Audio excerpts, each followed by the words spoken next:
Hi. Hi, my name is Crystal Kopp, and I'm here to show you how to make your own, from scratch, macaroni and cheese on the stovetop.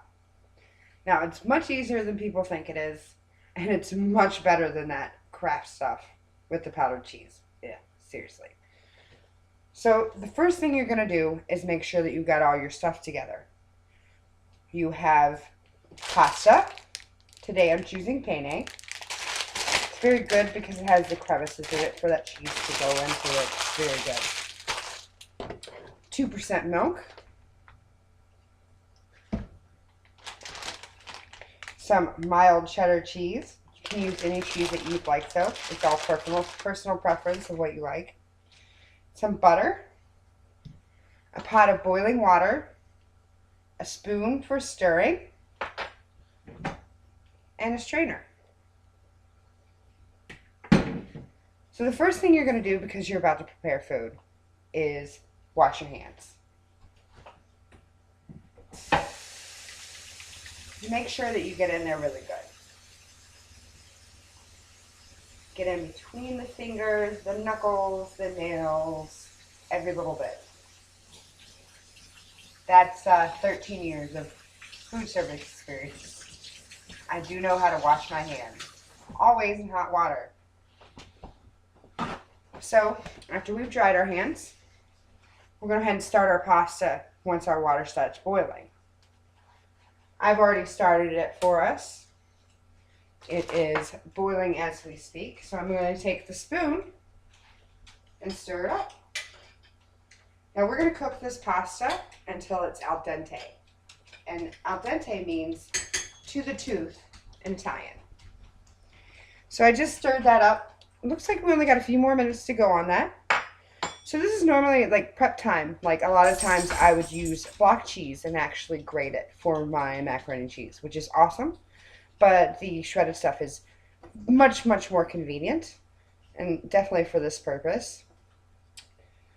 And we're going to go ahead and measure out some stuff that we're going to need. Now with the milk, you shouldn't need any more than half a cup, especially if it's a single serving, because you don't want to put too much liquid into it because then cheese won't melt properly. So I'm going to reach in here. This is another reason you need to be prepared. You don't want looking for things. You should have it all together, like this cup right here. This is a half cup, and always measure at eye level. That's how you know you're going to get it right. So we're going to set that down on the counter. And our pasta looks like it's really doing good over there. Let's go check it out.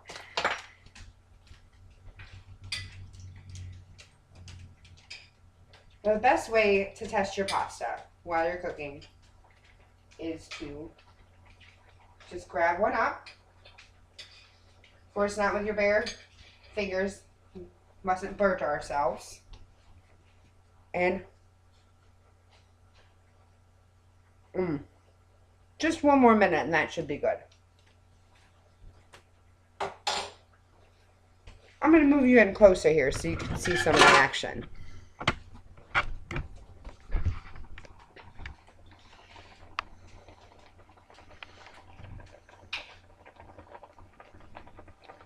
Oh, look at that pasta boil. It's so close right now. And it's almost ready to go to the strainer. So we have everything prepared. Everything's ready. So we are just going to go ahead and remove that pasta. Now you're going to turn your oven off or on to low because you are going to move the pasta back.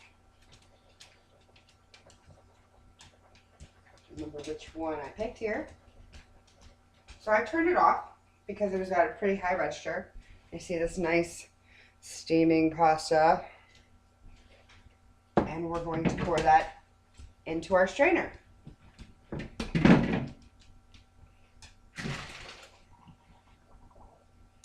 It's going to be good.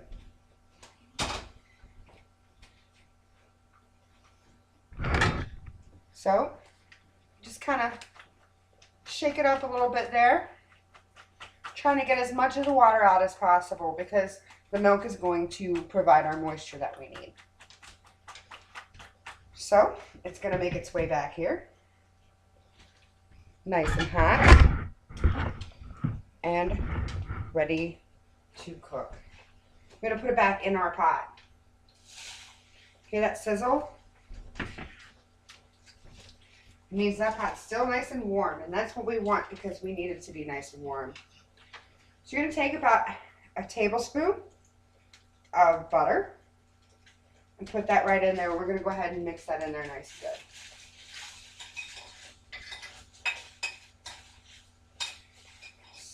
good. Okay. So that butter is nice and added. So next I'm going to add the milk. So this way, any excess has a chance to evaporate before I start adding my cheese. And I'm also going to turn that back on low because it went down just a little too much. So we got that on low now. I'm going to make sure that it's nice and coated. All the pasta is. You can see that right there.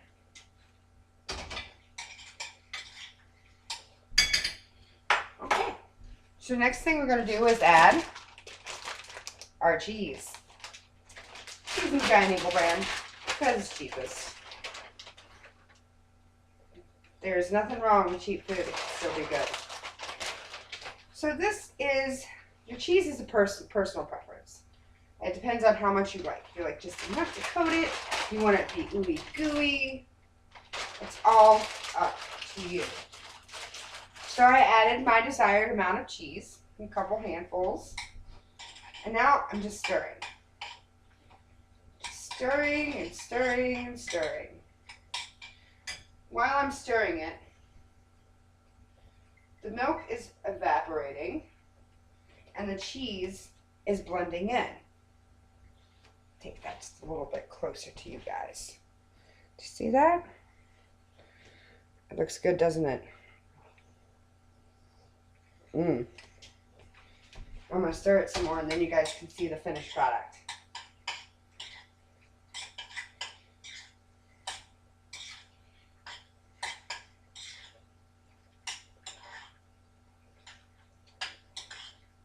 Oh, this is definitely going to be a nice stringy, cheesy one.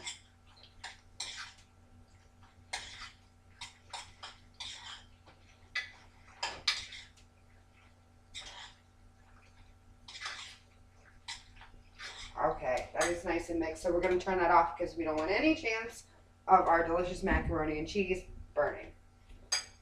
I'm going to grab a bowl.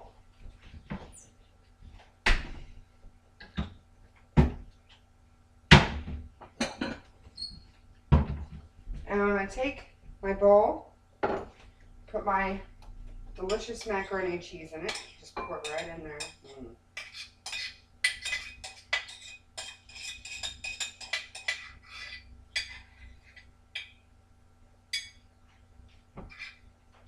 Nice and gooey. So that cheese won't sit in there, as it will if you let it. Just go ahead and turn your sink on once you put your pot in there. And you're going to let that soak. Because cheese acts like cement. And it's not very fun to clean up. So next thing we have to do, we got to try it. What do you guys think? Looks pretty tasty, huh? Macaroni and cheese. So next, I season it to my taste. You can add some pepper. You can add some salt. I personally only like salt. So I'm going to put some of that on there. Pull out a fork. Mix it up there. Now it's the best step of all. We get to taste it. All right.